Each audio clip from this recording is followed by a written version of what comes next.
Some Indian Christian preachers claim that Jesus is hidden in the Vedas, that ancient Hindu sages unknowingly prophesied about Christ, and that even Hindu temples somehow point to the cross. But are these claims based on truth or strategy? In this video, we will explore where these ideas come from, why they are misleading, and what they reveal about the real motive behind some missionary approaches in India. Let's begin with the popular missionary argument that Jesus is somehow found in the Vedas, especially through a figure called Prajapati. You will often hear Christian evangelists say something like, "The Rig Veda speaks of a sinless being who is sacrificed. That's a prophecy about Jesus." But this is completely false.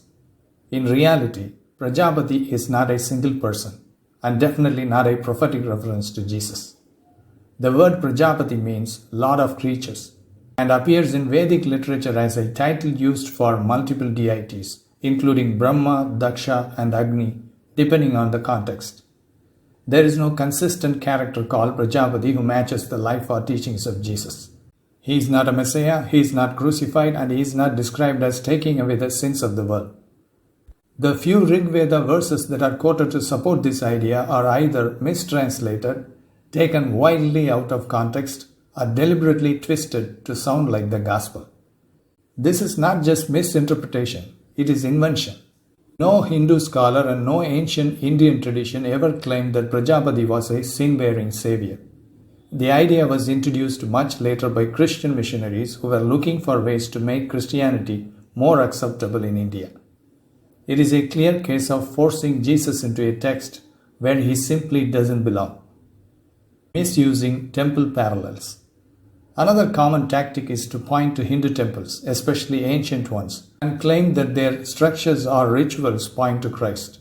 Some Christians say the temple layout resembles a cross. Others point to fire sacrifices or offerings and say they symbolize Jesus' sacrifice.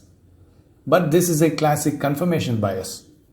These similarities are either surface level or imagined. They are interpreted through a Christian lens without considering their original meaning in Hindu philosophy.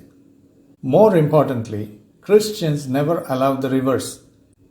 If someone said that Christian rituals came from earlier Vedic ideas or that the Bible borrows from Eastern philosophy, they would call it heresy. So why is it okay for Christian missionaries to borrow from Hindu traditions when it's convenient? Because the goal is not mutual respect, but conversion. Now here is the shocking part. The same preachers who say Jesus is hidden in the Vedas also condemn Hinduism as demonic. Yes, in one breath they say your ancient scriptures point to Jesus. In the next, they say your entire religion is inspired by the devil. This contradiction is not just embarrassing, it's hypocrisy in plain sight. Famous preachers and evangelists in India have done exactly this. They'll give sermons saying Hindu temples and mantras contain hidden truths about Jesus. But they also preach that Hindu gods are false and that idol worship is satanic. So which is it? Either Hinduism was pointing to Jesus, in which case it holds some divine truth, or it's a satanic deception and nothing it says should be trusted. You cannot have it both ways. What this really reveals is the manipulative nature of these strategies. When talking to non-Christians, they will borrow anything, symbols, names, chants to say, "Look, Jesus was always there in your religion." But once the conversion is done, they say, "That old religion was demonic, burn your idols, reject your heritage." This is bait and switch, not sincere evangelism. If your God needs you to lie to gain followers, then He is not the truth. He is just a man-made invention. Many Hindus who converted to Christianity were first told, "Jesus was part of your tradition all along." But once they entered the church, they were told to reject their entire culture, to believe that their ancestors were lost in darkness, and to cut ties with everything they once held sacred. That is not spiritual truth.